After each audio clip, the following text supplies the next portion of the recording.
Welcome, my friends.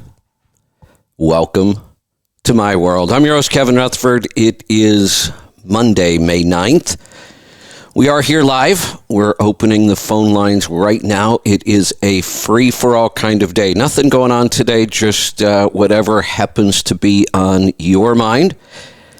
So pick up the phone and join us. 855-950-3835 is the number to join us. Those lines are open now. We're going to get to those calls here in just a couple minutes. Line up your calls quickly, and we'll get to them right after this. I want to talk about the economy today. I think we're going to be talking about the economy for a long time. You should be focused on the economy. It's everything right now. And we're starting to see a lot of indicators that will probably tell us where this economy is going. It's looking pretty obvious now, though, that we're going to suffer some sort of a setback. I think it'll be a full-blown recession. There are still people that think this is just a bump in the road and we might come out of it. There have been a couple times in the last couple of years we thought it was time, and we were wrong. We could be wrong again this time, but I don't think so. Here's one of the other things I find that's different this time is that normally when the economy is like this, we're talking about the economy itself. I mean, it's in the news and everybody's talking about it. We're setting all kinds of records, not in good ways, but there's not a lot of talk about the economy. I wonder what our mainstream media, if this is intentional. I think it is. I don't know why.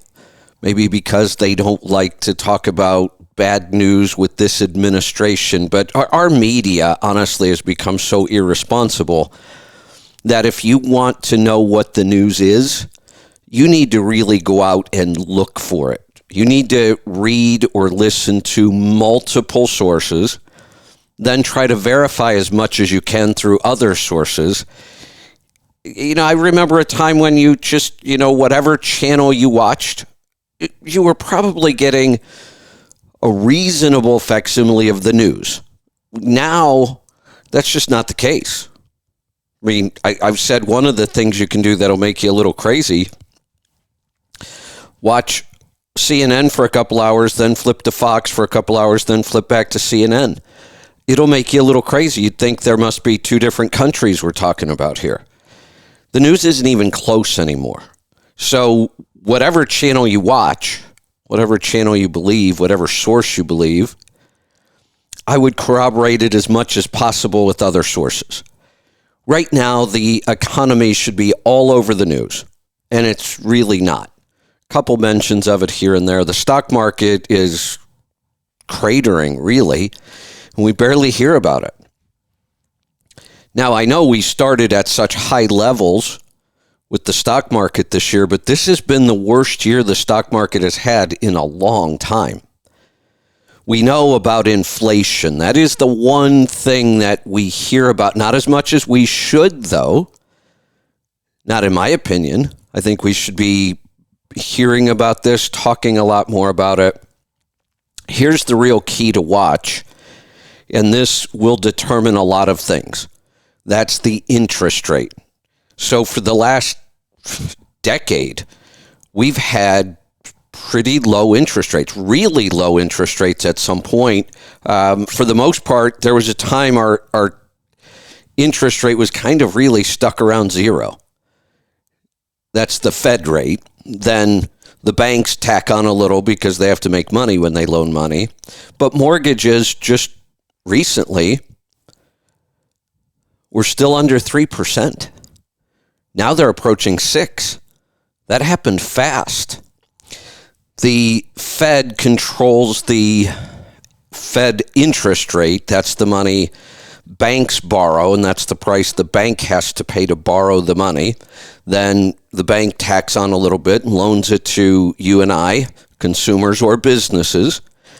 and they make a little money. So the Fed rate is kind of the base rate. That's what determines what the banks are going to have to borrow money at, what rate. So when the Fed rate goes up, all the other rates go up with it. Mortgage rates are already up. Now, what will happen at some point is these high interest rates will start to bring down inflation. That's the point of it. That is why the Fed is doing this. But I think they were a little late to the party. They probably should have been doing this last year. One of the things we've talked about a little bit and we're kind of watching for is what happened in the early 80s. Now, I wish I remembered that time better, and I wish I would have understood the economy better in politics. I did go through that time. I was just getting out of high school, and it was one of the worst job markets you could imagine. I remember people filling out 20, 30, 40 applications. And back then, you didn't do it online. You had to drive around and go places in person and fill out applications and do job interviews. And you could do an awful lot of that and not get a job, not doing anything. I mean, at that point, just coming out of high school, people would do or were willing to do just about anything. A lot of my friends at the time, I was in Northeast Ohio, and that part of the country got hit hard in the 80s. Steel mills and auto plants and a lot of other things in that area got hit pretty hard. The one part of the country that was doing well, and this should sound familiar, the oil and gas industry. Oil and gas prices were way up because inflation was up.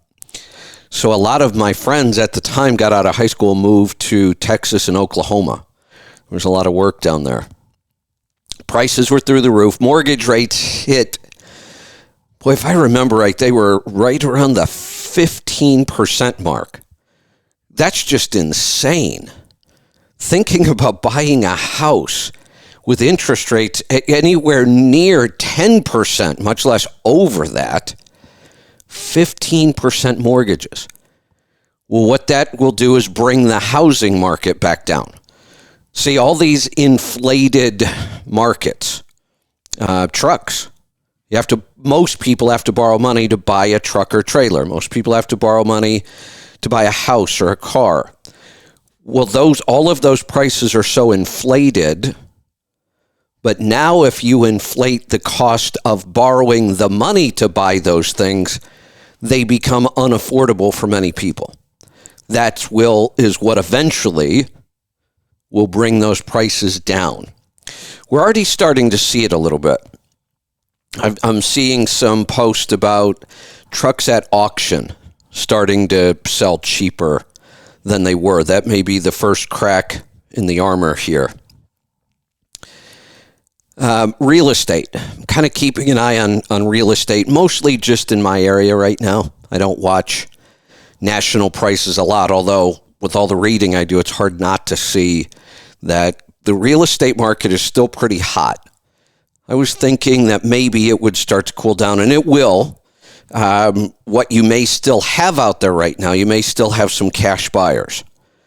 And if you've got cash buyers, then the mortgage rate doesn't matter, and they come in and try to pick up some of these bargains as the market starts to retreat. It's not happening everywhere, though, that's for sure. I thought we'd start keeping an eye on it because in the last several years, I've been moving my money out of the market and into real estate in this area. And that doesn't mean that that's the best thing to do right now. It just means where I am in my investment time and where I am physically in the country, that real estate around here seems to me like a good investment. We've been buying some real estate. But again, what we bought just 2 years ago, I thought it was overpriced. I really did. I remember coming on the air and explaining why I was buying it, even though I thought it was overpriced. And the reason was I'm in an area that really does have a limited inventory. And that's fairly unusual. Most places in the country, if there isn't a house on the market you're looking for right now, there will be. I'm in an area where there's just not a lot of anything. So buying it when I thought it was overpriced, and it turns out it wasn't. Everything we bought 2 years ago is worth more now. I don't know how long that's going to last. When mortgage rates, I would say when they get to 7, people really, really stop buying, or they buy a lot less property. Smaller properties, cheaper properties. The thing that you want to be looking at right now, you want to be in cash. I'm going to talk more about that in a little bit, but I'm going to take a call. And if you want to jump in, phone lines are open. If you dial right now, I promise you'll get through. Let's go to Missouri. John, welcome to the program. Appreciate it. What's on your mind today? Hey, okay. I'm in your book. I got everything done up to where everything's paid off except for my vehicle. I got 3 to 6 months worth of expenses put back for all my stuff. I've been listening to you and you're talking about this downfall. Is this a good time, or should I just keep money back and wait till see what the economy does to become an owner operator again? Well, let's talk about the again part. Tell me the last time you were an owner operator. Okay. Well, all right. I went to Schneider. I was leased onto them. I leased a truck to them, and I had health issues, heart murmur and all that, came off the road, and I had to come back as a Combi driver. And it seems like, for whatever reason, when I'm a company driver, I don't have no health issues. But when I try to do and better myself and become an owner operator or lease another truck or whatever, it falls apart within about 3 to 6 months. I don't understand it. Well, I want you to think about that for a little bit, because you need to understand that. I mean, I could tell you what the answer is, but I'd rather you come to the conclusion on your own. I don't know. I mean, I sometimes I think it's better to stay as a company driver than it is to become a lease, because I don't never have no problems. I don't know I don't know. Well, and why do you listen to the show quite a bit? I would imagine, right? I did when I was when I was on Sirius XM. Yeah. Okay, and I just found y'all out. So okay, good. Well, I'm glad you're back. If you've been listening the last 2 years, there's one topic around health I've been talking about a lot. I've said the word over and over. I've worked on protocols for it. I've developed strategies to help make it better. Anything ringing a bell here? No, it's not right offhand. No, it's been a while. Okay. Like I said, I just got back. I've been off work for 6 months at home. So okay. So let me try another way. What is something in your life that would change quite a bit because you now own a business? And think of health issues. What could owning a business Stress. add? There we go. Yes. I mean, this seems like a big, giant red flag to me. When you become an owner-operator, when you get into business, your health deteriorates, things don't go well, then you go back to being an employee and it goes away.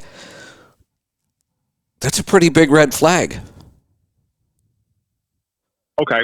Not everybody's cut out to be in business. Now, let's talk about another possibility, though. And that is, I keep hearing the word sign another lease. Why would we even think that way?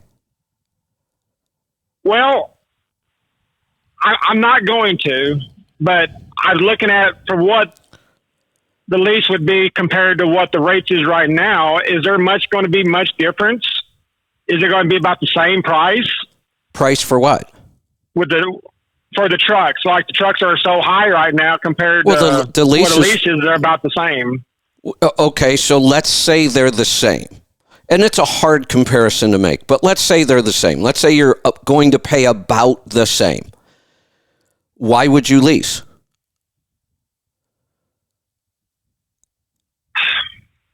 Oh, that's a good question. I really don't know. I guess maybe because I'm thinking it's got warranties on it compared to buying a used one and don't have much warranty or less warranty than what a brand new one is. But you're going to... Again, let's take a step back. Why is it that you can afford a newer truck with warranty on a lease, but you can't afford that if you go buy it yourself? Right now, I don't have the down payment, but that's why I'm starting to put money. That's why I'm gonna put money back. But that's a real clue. If you don't have money, that means you're not ready to start a business. That's the biggest problem with leases. It's not that they're all horrible. Most are, but not all of them. Some of them have some pretty decent terms on them I could live with. The problem is, though, why would I ever sign a lease? Why don't I just go buy my own truck? I can just go through a whole list of downsides to leasing. Tons of them. And I can't think of many upsides. So when somebody says, what's the only way I can get into business? Well, that's a clue. That's a giant red flag that you're not ready to be in business. And if you are, it makes 10 times more sense just to go buy your own truck. Leasing is just, there's just not much good I can say about it. Honestly, I've been speaking out against these things for decades now. But here might be the other thing that I was trying to get to. It's entirely possible that you could make a good business owner. Right now, it doesn't look like it because every time you go into business, you get sick and stressed and things go wrong. So, but maybe there's a reason. And I think we were just talking about the reason. You got into business and you weren't ready.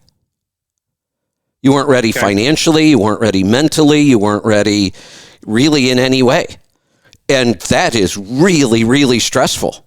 When you try to run a business and you don't have any options, well, I have to lease. It's all I can afford. But that's stressful alone. I really, really, really, did I say really? Like to have options. I don't like to be stuck with one way of doing things, and if this doesn't work, well, you're out of luck. I mean, just the fact that you and I are talking here right now. I lost a 15-year contract. It was easy before. I used to just come in, push a button, Sirius did the rest of the work. I just talked. If I wouldn't have had plan B, if I wouldn't have had other options, if we wouldn't have taken the time years ago to build out some infrastructure, if we wouldn't have been, really strict and stringent with our money when things were good, we might not be able to be on the air the way we are right now. And if this didn't work, guess what? I have plan C and plan D. And I have an idea of what plan E would be. That's one of the ways being in business is stressful. A lot of things can go wrong. You can lose a lot of money. One of the ways to make it less stressful is to do it right so that you have options. So here's what I would recommend. How much you make roughly, if you want to share it, how much are you making right now as a company driver? I think I lost him. It looks like I did. Well, here's what I would say. Don't give up on your idea just because you didn't succeed the first time or the second time or whatever it was and you got sick and you got stressed. You don't have to give up on it. It's still a possibility, but you need to learn how to do it right.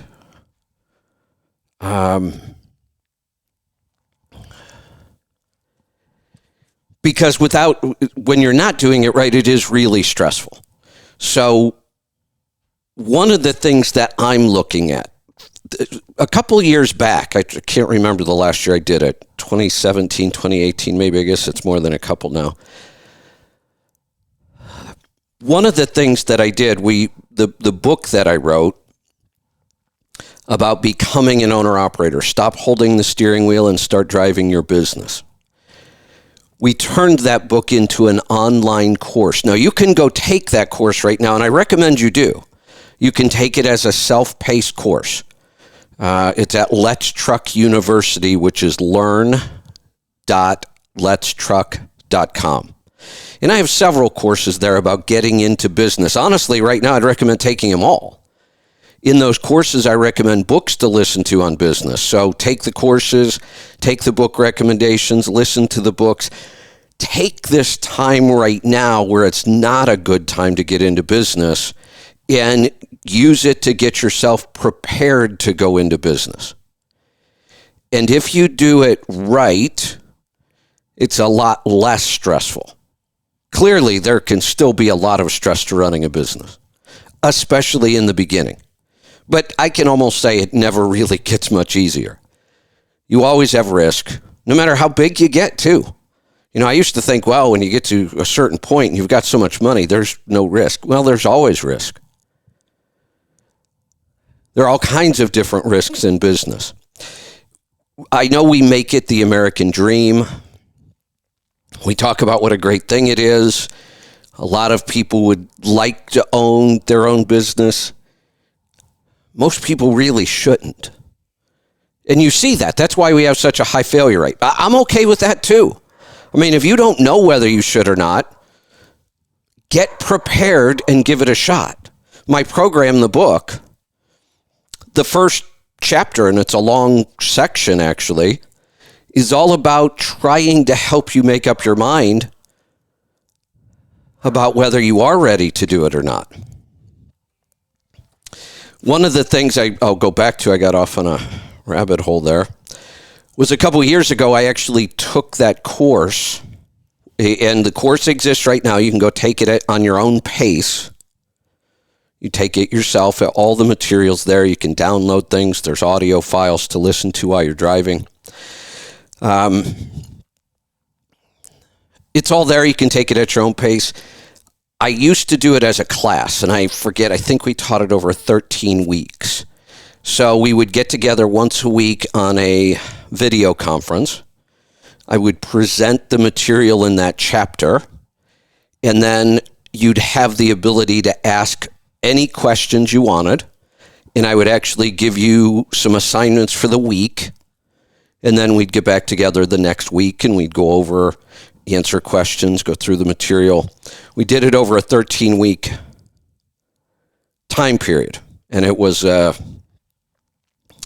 success. People loved it. Now, it's a huge time commitment for me, and one of the reasons I stopped was because I really felt like we were in a market where it wasn't a good time to get started. And that was hard for me to say. I've said for almost 3 decades, the economy and the market don't have much to do with it. It's whether or not you're ready. This was the first time in all that time where I've said, no, the market matters this time. The market is too screwed up to get into business. Hey, I just realized I looked down. I had a bunch of calls I was going to get to. They're gone. I've got plenty I could talk about today, but if you want to jump in, now is your chance. 855-950-3835. We have lines open. So I've said that this market is screwy enough that it's not a good time to get in. Truck prices are too high. Fuel prices are too high. The rates are really dropping pretty steadily. And it's hard to see when any of this is going to change. That's the problem right now. We do know that interest rates are going to go up. That's not a good thing. A lot of times your first year in business, you do need to borrow money to get through that first year, and borrowing money is going to get expensive. And right now it looks like everything's going to stay expensive for a while.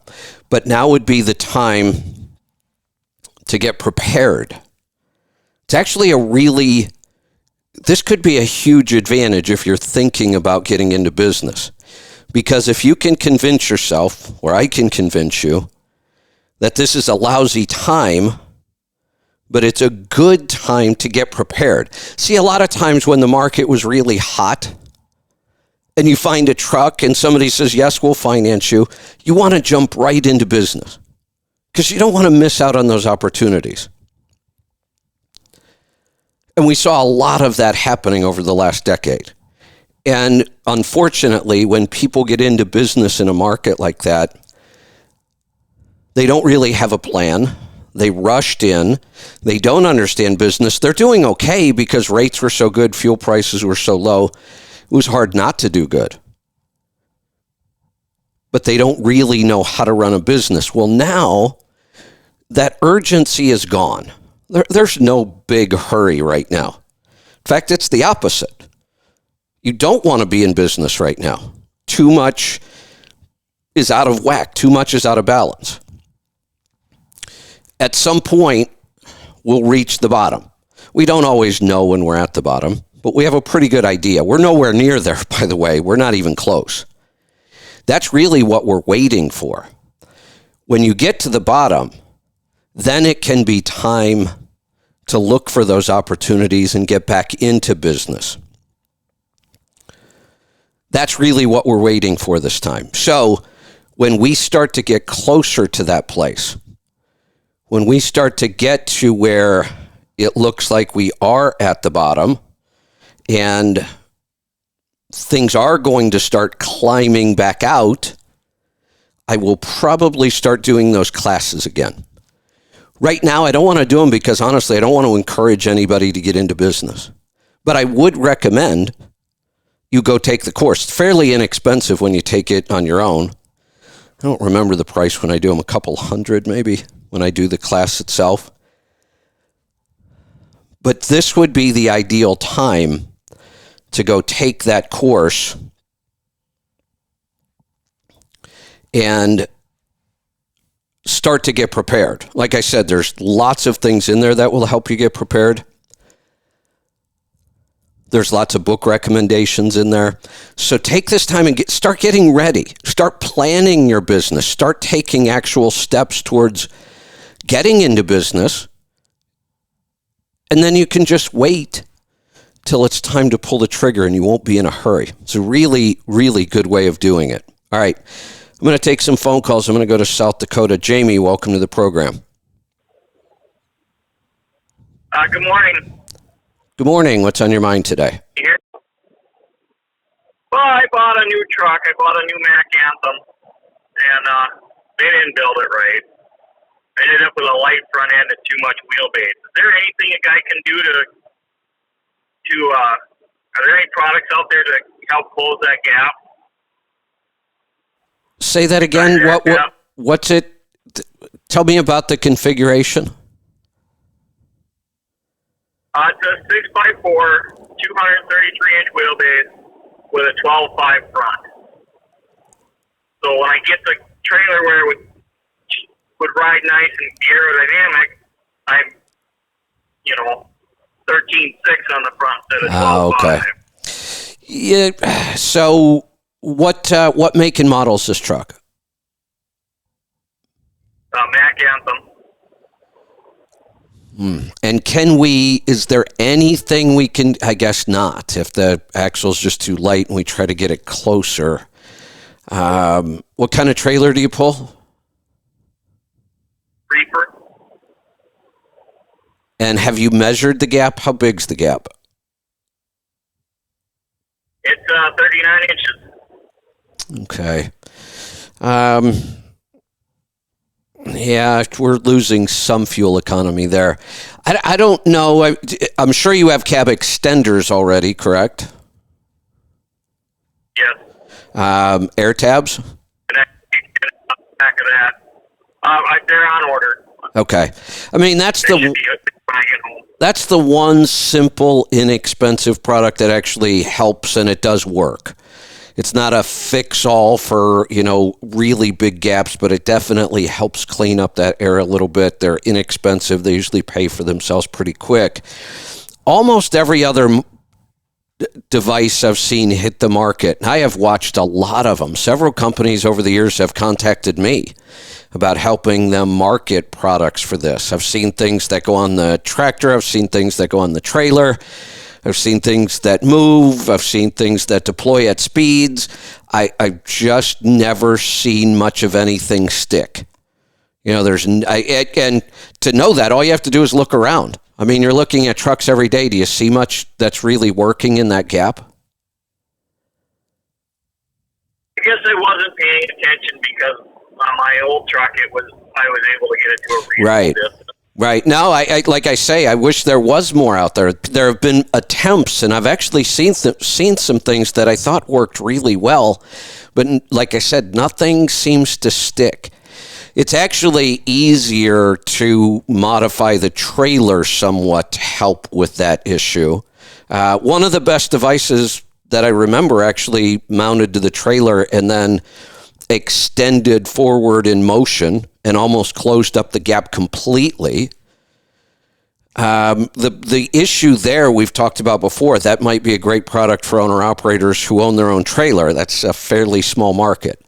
Fleets have a hard time with products like this because their cost triples because they usually have 3-to-1 trailers to tractors. So if they're going to put an aerodynamic device on the trailer, it usually costs them 3 times more than putting it on their tractors, just because they have 3 times more trailers. So we don't see as much being developed for trailers because it is a harder sell. And traditionally, fleets have not bought these products. And these are big, expensive products to try to design and engineer and troubleshoot and get them right. And there's just doesn't seem to be a big enough market out there for it yet. So, I'd throw some air tabs on it, get it up as tight as you can, without messing up your weights. And I know that's pretty challenging. And then I'd focus everywhere else that you might be able to make improvements for fuel mileage. I'm not really sure any cost-effective way of fixing this. Okay. You have time for one more? Sure, go ahead. So, like I said, brand new truck. I've got 2,000 miles on it now. Is there a reason why the truck might be going through a lot of depth early on? How much? Have you tracked it by the mile? No, I track more by the day on that. I could get, with my old Volvo, I could get to LA and back to South Dakota on one tank of depth. Okay, and I burned got a it. tank and a half already, and Okay. I'm not even to LA. Okay. So what was the year of the last truck? 16. Okay. There are reasons we could consume more DEF. Usually, if it's significant and, you're talking about an amount that does seem significant. Now, we're comparing 2 totally different trucks. That's always challenging. There could be something else going on here. I don't have an answer for you other than to say I would keep watching this and asking or testing until I found an answer. Because usually if it's using more DEF than it should be, it's likely that it could be because the engine is burning dirtier than it should be. And that's something we would want to address pretty quickly before we start fouling up emissions. Great. Okay. Are you part of Trucking Tribe? I am. Yeah, reach out to Joel on there. He's so tied into Volvo, Mac, that whole platform, that it's kind of like Mike Beckett with alignments. He's usually the first one to know when something new shows up or there's this little problem that's just unique to this year, this spec, or just in case there's something I might be missing. I would reach out to, do you know how to tag somebody on the site? I can figure it out. Yeah, it's pretty simple. When you're putting in a post, you might, explain what your question is, and then you type the @ symbol.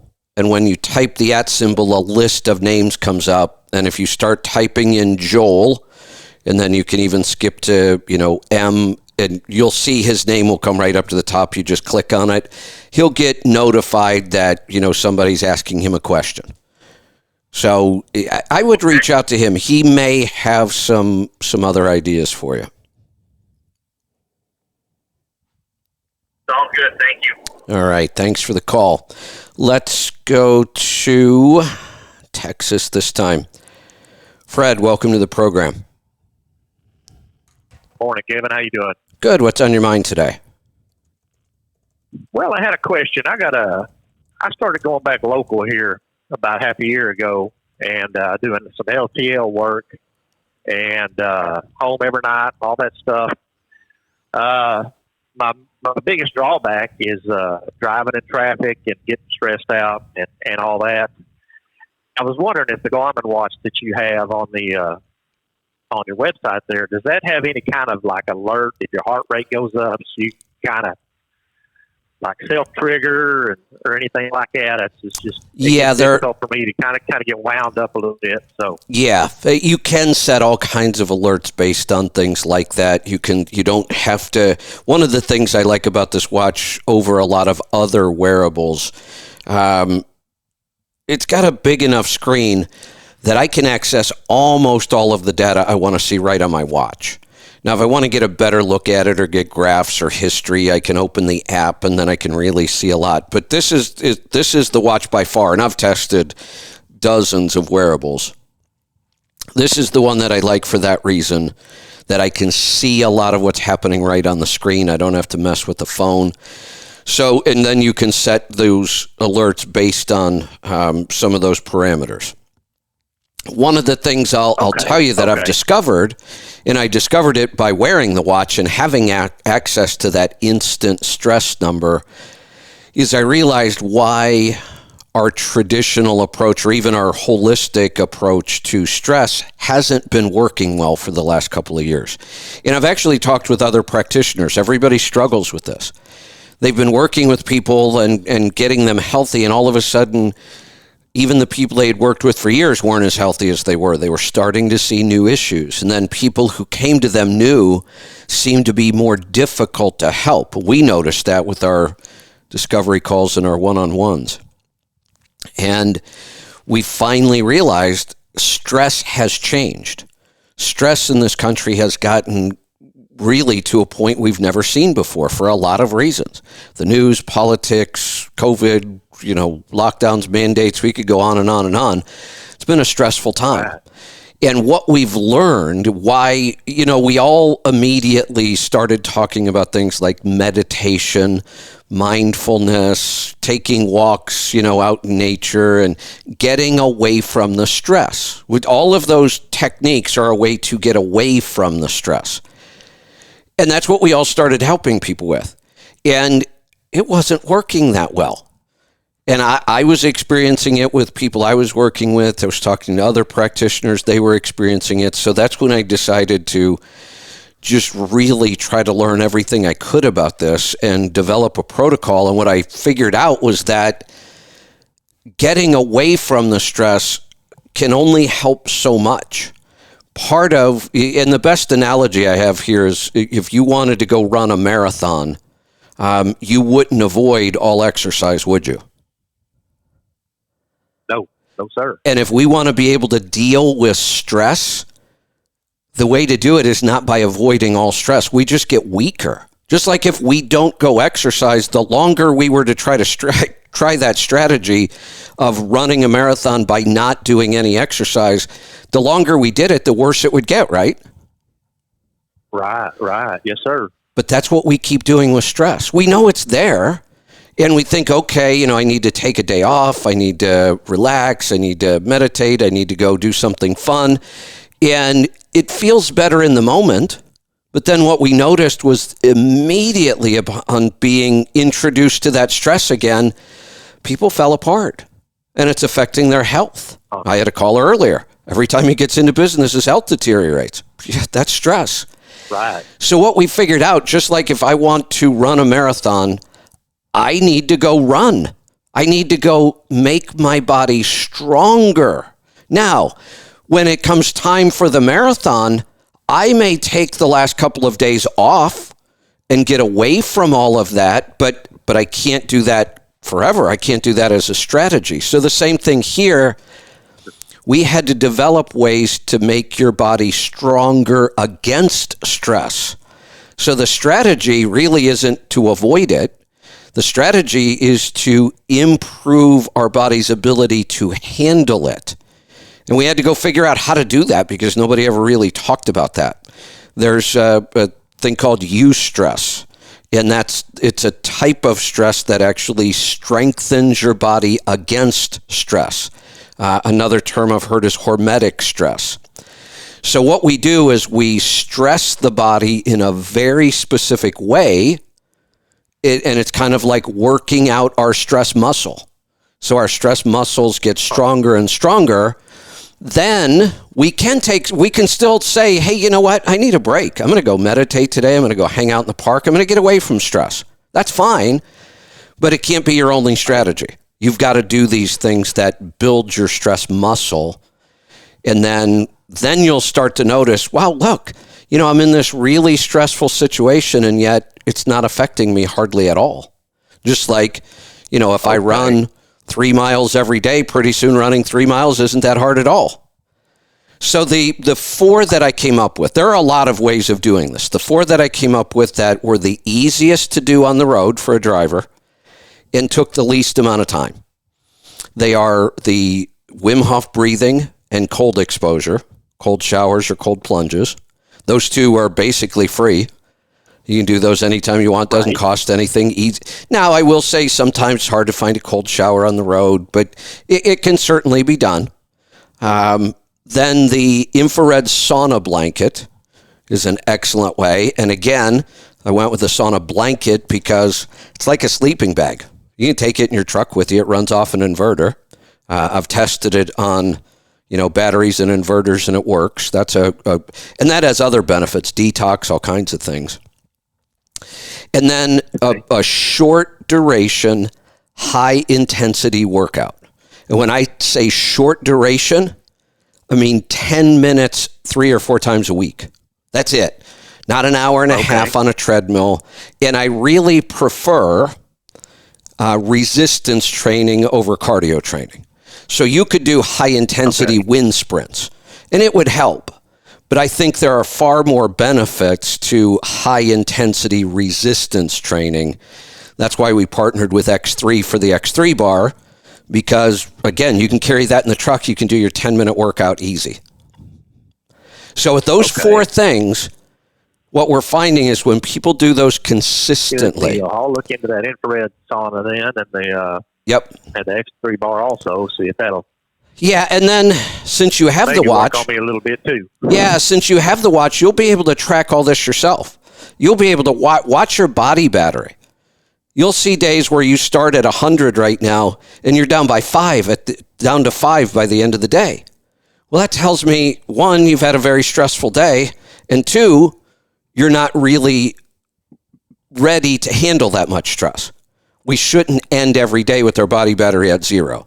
Once in a while, maybe it just lets you know you really worked hard today. But most of the time, I'd like to finish the day above half. I'd like to be over 50. And when I was doing this stress protocol, I was getting to that point. Now, I let it all slide while I was on the road, so I have to get back into it myself. But it really works. And like I said, you'll be able to measure it and watch it right on the watch. Oh, I think I lost that call. All right, well, I'm going to take another one. We're going to go to North Carolina. I'm not sure what keeps happening to the calls when I'm talking to them. That's a couple we lost today. That's unusual. Joe. I hope you don't drop me, Kevin. Well, we'll try. Kevin. We'll try not to, but if we do call back, we still have a little time. What's on your mind today? First, I got to thank you, Business Coach, because whether or not you know it, for the 8 years that I've been in trucking, going on 8 years now, I've listened to you and followed some of your advice, took your owner-operator course, and, kind of fine-tuned my business and have had the opportunity to run it during down times. Now, my first mistake was leasing a truck when I got into trucking, but I flipped that to a lease purchase, and last year I was up to 5 trucks, 3 of which were paid for. Excellent. Unloaded some of those trucks. Yeah, so, it worked for me. The lease purchase did. And you look at my numbers when I had my second truck in operation for like a year, and lease purchase. And you told me, you said this is an exception, but keep doing what you're doing. So, but last year I sold off 3 trucks because of the crazy pricing that's out there. Right, down Good to for 2 you. trucks. Yeah, well. Yeah, so I got $210,000 across 17 with 800,000, and 18, and 2 18s. So I'm going to get to my question in a minute. So what that leaves me with today is I still have a truck and an amazing driver leased on to this carrier that I have access to trucks. So I ordered a new truck to come in this year that I'm going to put this kid into. Amazing young man. I mean, just a rock star trucker, and wants to stay there. So to maintain that connection. So his current 2020 truck will be paid for in a few more weeks. And I've got a 2018 sitting in front of my house right now that's been paid for a while. I've kind of been part-time driving it since COVID and the election. I went off the road once the election happened, followed by COVID. I stopped at OCR. Okay. But I'm trying to decide whether or not to sell this 18 on my driveway before the prices dip, okay? Because what I want to do is I don't want to leave the state anymore. And I've learned that there is excellent oversized and overdimensional freight out of the ports of North Carolina that never leave the state, from Wilmington to, Charlotte or Fayetteville. There's money to be made there. I recently bought a lowboy StepTech trailer that a cousin of mine used for many years to haul heavy military equipment, oversized stuff through Landstar. So I'm about to refurb that trailer, and it's like, do I sell this red one and put the 18 and put another $100,000 in the bank before truck prices dip? Use my 2020 to do this local work and keep the second truck in prime. So yeah, I think I'm trying to decide whether or not to scale down to 2 trucks. I guess from 3. Yeah, I think you've already kind of figured out the answer for yourself. You're just looking for a little verification. I think you've got this right. You're not in a hurry. You don't need this truck today to make revenue week after week after week. You've put yourself in a good financial position so that this is what I've been talking about for years. There are going to be opportunities. You've already taken advantage of them. You sold equipment at prices that we've never seen before. Just crazy stuff. And you have the opportunity to sell one more. You've got a truck to go do this stuff when you want, but then ultimately you could also, I would think in 6 months from now, there are going to be some killer deals on the market. At any point when those prices come back down, you could go find the perfect truck for what you're doing and probably get it at a really, really good price. Yeah, this is what I needed to hear. The thing I've been struggling with, Kevin, with that truck, it's like I'm pretty sure I know a gentleman with a dealership that bought 2 of the other 3 that if I texted him right now would probably come up here tomorrow from Florida to buy it. But it's like, well, if I keep this asset, that asset could potentially make me, $100,000 in the next year. If I go through the headache of finding another driver and dealing with all of that crap. But what I want to do is retire to the state of North Carolina, and I think I can do that with once I get the trailer, it's going to take some work. I have a goal of getting it on the road by August because the deck's got to be ripped, going to blast it, coat it, basically restore it. Yeah. Yeah. Excellent. So absolutely. You've put yourself. Now, here's the other thing I like about decisions like this. And this is what I mean by giving yourself options. When you give yourself so many options like you have, then even when you have big decisions to make, there's almost no wrong answer. That's what I like. Right. You could do either. We could flip a coin right now. You and I could play tic-tac-toe to see because either decision, you're going to be fine. Now, let's compare that to the caller earlier who gets into business, gets sick. We know that's a big red flag. He's not handling the stress well. Right. He isn't to the point yet where he had any options. If he wanted to get back into business, he would have to sign a lease. That's right. You could make huge mistakes at that point. I talked about this the other day. Well, most people do. Exactly. Most people do, Kevin. Right.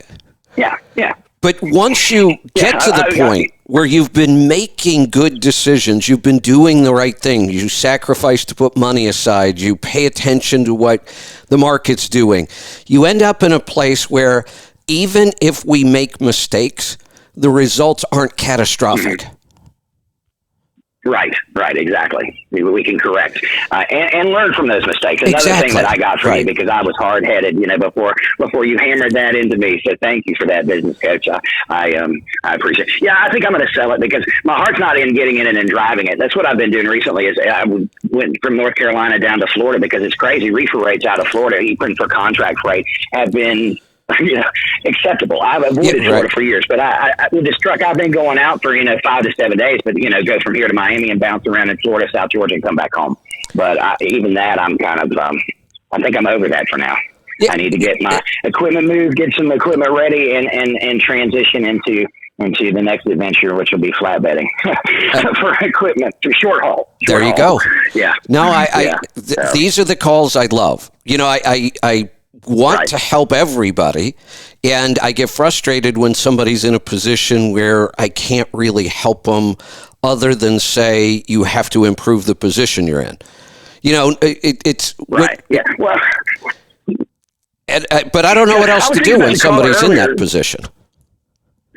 Well, I was thinking about your caller earlier, and I was like, wow, I'm listening to this too. And this is somebody that, like I said, lease a truck, lease purchase, have company drivers with a mega carrier, kind of understand the lingo and everything. And I'm thinking to myself, I was scared. I told this guy, he has no business trying to lease her. Why do you want to run a business? You really have no business doing that. Clearly, all signs from the universe are pointing towards you having a business in trucking is a bad idea for your health. And what's more important than our health?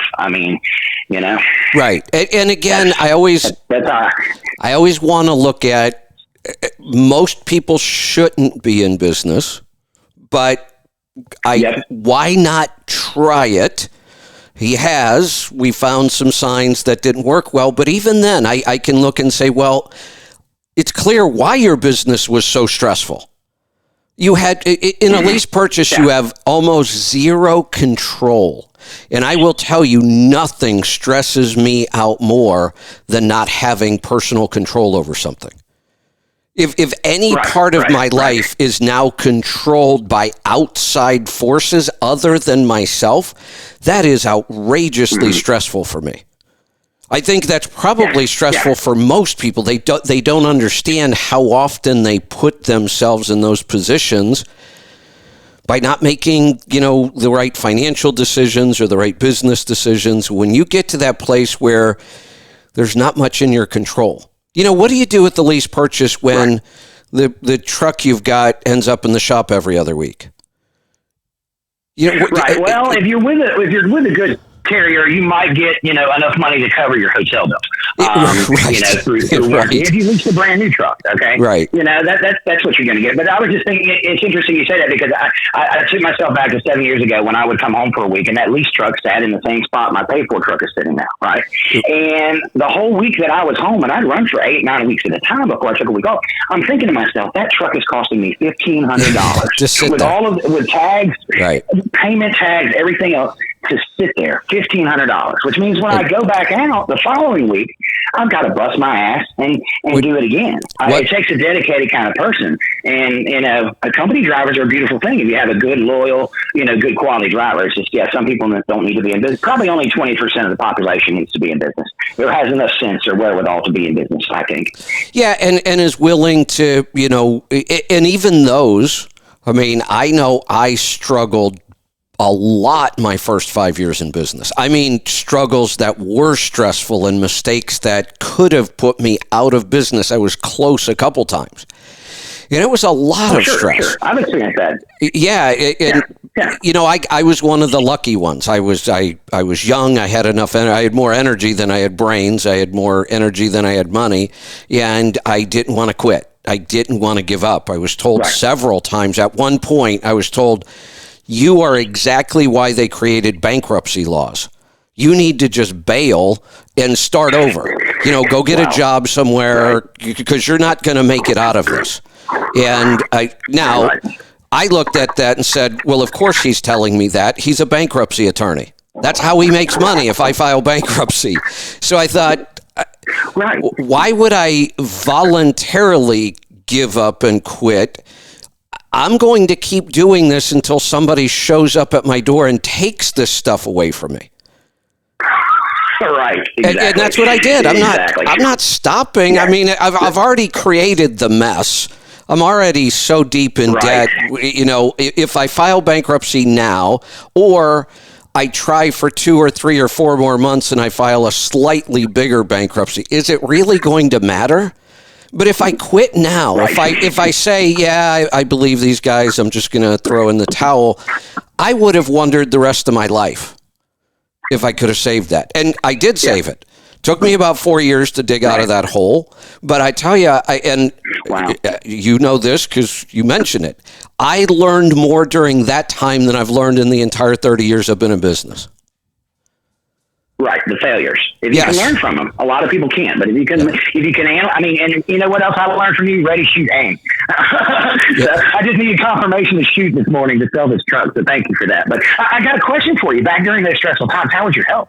What were you doing for diet back then, and how were you feeling physically? Oh, awful. And I'm talking about some of the stress started in my 20s. I bought my first truck when I was 22. I had 11 trucks, the brokerage, and a service truck that we had put together. I bought a panel van and put, oil change equipment in it and truck wash equipment so I could run around. And because my trucks, we tried to keep them busy, keep them on the road. They were scattered all over the place. It was a horrible business model. I just had trucks running everywhere. I was working like 20 hours a day trying to keep up with it all. I had this service truck. I had 11 trucks. We were brokering freight, and I was going broke. And I was working 20 hours a day. It's when I was diagnosed with rheumatoid arthritis in my 20s. And I'm sure that was all stress related. And my diet was slightly better than the standard American diet, only because I liked to cook a lot. It wasn't that I was eating a really good, clean diet, but it at least helped that I didn't eat out a lot. I didn't eat a lot of prepackaged food. I made most of my food from scratch. But I was gaining weight. I was, suffering all kinds of joint pain and digestive issues. And, that's a little young to feel like you were falling apart physically. And that's why I say at 58, I now feel better than I did at 28 in a lot of ways. Right. Well, that's good. You've come a long way, Kevin. Yeah, you have. And I mean, you're one of my business heroes. Like I said, when I tell people an idea or something that I'm doing with, I was like, I get this from my business coach. Yeah, well, because there's been years of coaching there. Yeah, and I've said many, many times, there is very, very little that I do or talk about or teach that's actually an original thought that came from my head. I mean, I might be able to reach in and find a couple things I've developed over the years, but for the most part, I got it all from somebody else, from a book, from a seminar. From you taking the time. Right, yeah. I wasn't smart enough. Go to seminars and study these concepts and identify, some very core things that if people follow them, like the business decision with, ready, shoot, aim. If you follow those things, it's good. So, yeah, thank you for spreading these ideas of other great-minded people, because it helps. I know my nutrition's improved from listening to you, and I shop the outside perimeter at least and don't do a lot of processed stuff. There you go. I have done keto, tried carnivore and fasting and stuff. Yeah, so it's been I've enjoyed the journey so far. So excellent, great stuff. Hey, this year it's going to be flatbedding, oversized flatbedding. So I might be calling in for some technical questions with that. Is he Australian? The guy that calls in that does all the flatbedding? He's a Kiwi. New Zealand. Kiwi? Oh, New Zealand. Okay. Don't they call them Kiwis? I think they do.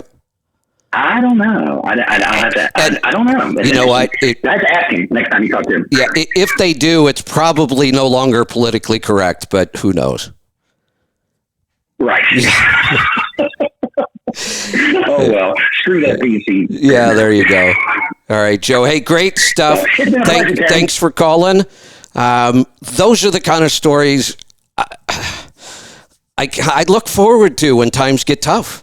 I love the fact that there are people out there, they were doing the right things. And you know what I hear different? I swear I can hear this. In the first caller earlier, and I'm glad he called, and I'm glad we have a plan for him, it's almost like I could hear the stress. In this call, it's the exact opposite. You hear that kind of mellow, easygoing, yeah, I could do this or I could do that. I'm really hoping a lot of people have done the right things leading up to this, and there's going to be a lot of opportunities. I'm going to grab one more call here. We're going to go to California. Juan, welcome to the program. Hey, Kevin, how you doing? Good. What's on your mind today? All right, Kevin. So basically it's an investment question, but it's more of a decision question I needed your help with. So my wife and I we've gotten ourselves thankfully in a pretty good place financially. We got about a $40,000 surplus in our budget annually, and we got about 55 grand in the bank. And we're both pretty healthy. We're 46 and 48. However, we're not homeowners yet, nor am I invested in the market. Currently, we live in California, and we thought about relocating, but we got granddaughters there, and our kids are basically grown and living out there.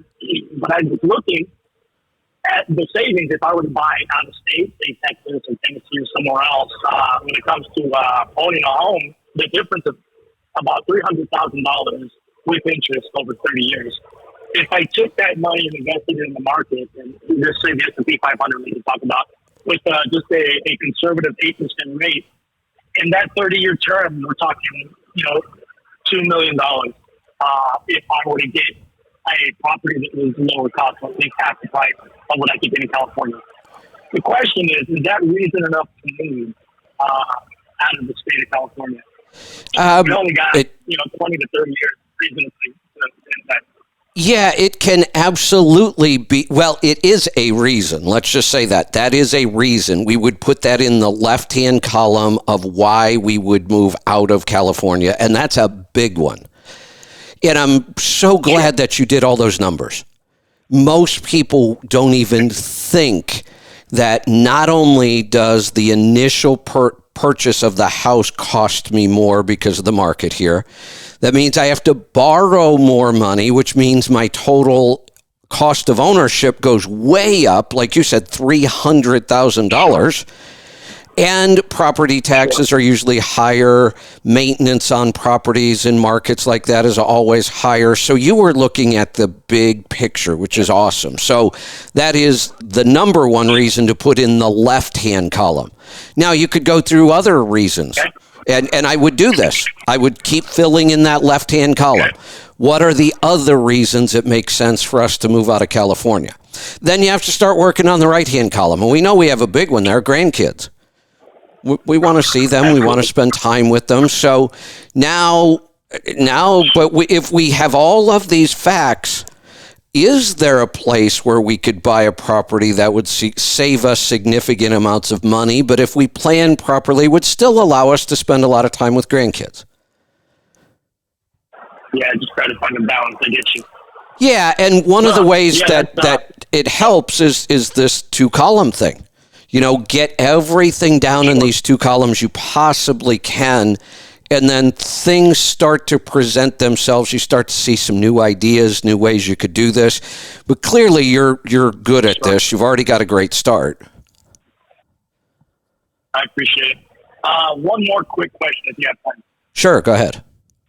So, I just finished up a book. It's called The Psychology of Money, and it's the author is Morgan Housel. I'm not sure if I'm pronouncing his last name right, but in it, it's about different types of investment strategies, and he finalizes the book on his personal strategy. And he, like you, believes in index funds and basically, managing expenses and investing over long term, basically. So, one of the great things about a very good book is that most of the time will compel you to act, right? Yes. And this book definitely has me on the edge, right? I really want to start immediately, but there's still that psychological component. It's just the fact that you're going to start dumping money into a market that's kind of volatile right now. I know maybe I should wait a little bit to see what happens. But my question is, how do you get past the emotional part of investing now for a future benefit when in the short term I might not see the gains? Yeah, you won't see the gains. And in a volatile time like this, it's not unusual to see losses. No matter how much we pay attention, no matter how much we study. One of the things I'm telling people right now is don't make any investments right now. Put as much money as you can into cash. Remember, I was talking about the 80s when we had 15% mortgages.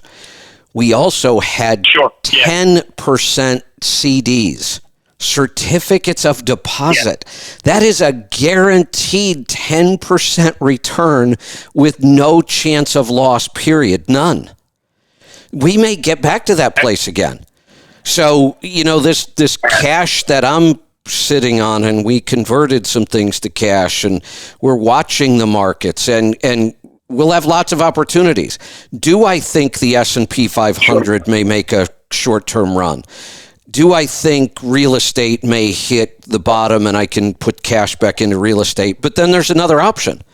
If CDs hit 10% again, you can damn well bet I'm going to have a bunch of money in CDs. It's happened once in my lifetime that you could get a return like that with no risk.